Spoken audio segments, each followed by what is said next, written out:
So we just left the mall right here. We're just walking back down. So listen, man. There's been a year that I filmed over here a long time ago.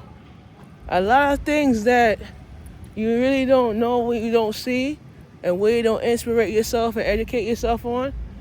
A group of young people playing soccer, and people like they feel like, okay, they can play a game where they come together as a team. You feel me? And this is what I really like about the young people, because they have respect, because they see me doing my work and they have respect. But I feel like a lot of people out there, they don't realize when they come to a community, I like how they come together as a team and play together as a team, because that's what we need in this community, is playing together and being, advocate for other people and whatever. I saw an officer walking up to them and they were like, oh, they don't know what was going on. They don't know, But the disrespect about it is that people have to mind their business when the officer's trying to do their duty. You know what I'm saying? Because I feel like I have a family member that's an officer, and I have an uncle that's an aunt that's a police officer.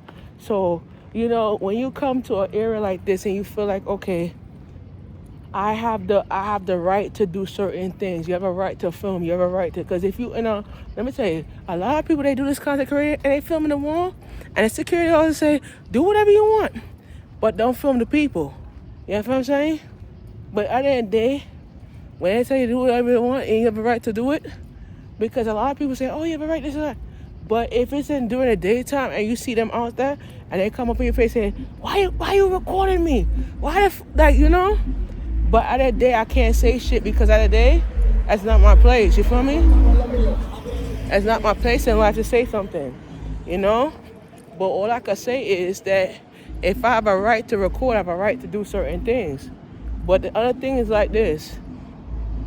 People don't realize that they come up to a certain type of issue where they see young people playing, and it's like they want to feel that they know something, they understand certain things and whatever like that. But you understand what I'm saying? But the disrespect is this one though. When you're living in a culture in life where you see people, young kids playing, and you see people having fun, it's not about the fun they're having, It's about the glories of the life they're having. And they have to enjoy life, because life's too short, bro. So we at the entrance right here. So I tell Christina and Lynch, this is a job that I do for a living. If y'all follow me around, this is a job that I do. And I tell you this, if you don't understand certain type of areas where I work, it's tough in the world. And I can tell you how it's tough, because you could see a person trying to make money out here, and then they spit on you. And there are issues where you get assaulted doing this type of job. You get booed at, barked at, all that. But at the end of the day, when a young person is trying to make something themselves, you can't just boo them off and say, all right, I'm going to boo them off. Nah. But if you're trying to make something yourself, there are times when I did this job at night, I get caught into a lot of issues where I have the camera and a person smoking weed and shit, and they don't want to be recorded and shit. They want to threaten to punch you in your face. They want to threaten you to throw a book at you or some shit. But at the end of the day, I tell people that when you do this type of work, it's about building up your success of the key of this work. You feel me?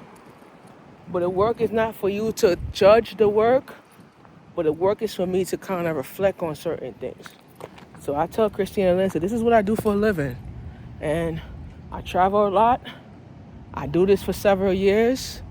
I've been working all different places. I started off as an intern at Digital Film Academy, and I went from an intern to a camera operator, and I went from a camera operator to a camera supervisor, and I actually help out other people's shows, and I come out and do my own shit too, and I still get paid.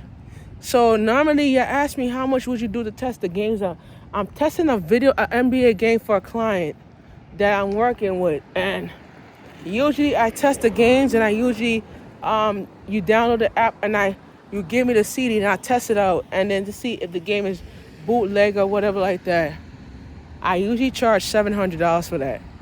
But there's a package where I'm gonna be starting to do with the people is that when you I do graphic design, I do content creation, I do a lot of stuff, and it's gonna be all on the fly. That's starting soon. If you would like to hire to do your work, whatever like that, I actually help with your shows or whatever like that. But I will be paying. You have to pay. It have to be a package that you have to pay. Actually, I ain't tell you how much. It's a package. So usually I charge $600. So I'm still what you call it? I'm still doing my show. I'm still doing the what you call it? I'm still working on my what you call it? I'm still working on my what you call it? Yes, I'm still working on my on the game. It's 35 levels. I'm up to level 5 on it already. So I actually usually charge about, let's say, three to probably 3 something, whatever. So I kinda, yeah. But I work on I test games out actually, and I've been doing that for at least a year. So yeah, and clients pay me for it because that's the type of job I do. So it's a business I'm operating. So I've been operating. I've been a CEO of Basketball Wellness, my company, and I've been doing this for several years. And I've been operating under myself, and I'm actually creating a team and getting the team together. And I'm gonna be out doing a lot of work, a lot of aspiration shots, a lot of this are going on.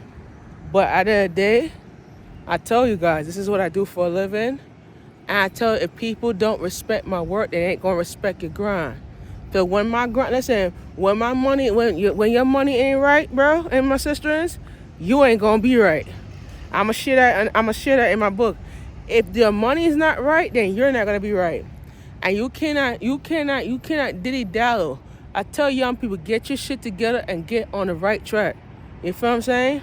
You ain't gonna fight a person that's trying to explore. Listen, don't fight somebody because you're trying to make a difference in the world. You got able to fight. Listen, you have to fight for your own self-esteem. I tell people that all the time. Your self-esteem is your relationship. And whatever your relationship is whatever your culture of it is. You feel me? So I tell people, if you come bark at me for something that I didn't say, or I didn't do, or I said this, or you didn't say this, that means you're not making improvements of what your actions are. And the thing about it is, I could tell you certain things. I'm going to mind my business and I watching you fight your man. I ain't going to watch you fight your man, because if your man is the conqueror in your life, your man got to control who you are. But sometimes they don't look at it differently. They don't see it differently. But at the end of the day, I'm not going to eat somebody's shit to make my money. I'm going to say it one more time. I'm not eating shit to make money, because my money is what I do and how I prepare myself and how I grasp for it. You know what I mean? But sometimes people critique it differently because they don't know what they're going through and how they're going to get there. But at the end of the day, I ain't going to eat nobody's shit to make money, and I ain't going to piss in somebody's shit to make money. I ain't saying nothing. I ain't going to F to make money, because at the end of the day, money come from my pockets, and I'm gonna make it where I feel like making money. And if I tell people, y'all not a five at making it out here, you gotta go out and do it for yourself and push yourself to the limit. And that's what you gotta do. So I'm Shamika Samuels, and this is the end of my video. I'm at 80th and Cooper waiting for the 54, and this is the end of my video. And I hope that this video help you and help you guide you in what you want to do in life. And follow me on YouTube. Subscribe to my channel. You Shamika Samuels. Like my TikTok videos. These are gonna be up on TikTok. And also, I have new music on YouTube and TikTok. You could watch it. Listen to it. I have some new music. I have some new soca music that I wrote. So you could go ahead and listen to that. And also, I have a new clothing line called Basketball Wellness. It's gonna be dropping, and I'm also gonna be talking about my tour dates. I'll be going over that. I'll be going over that sometime soon. All right, I'm out.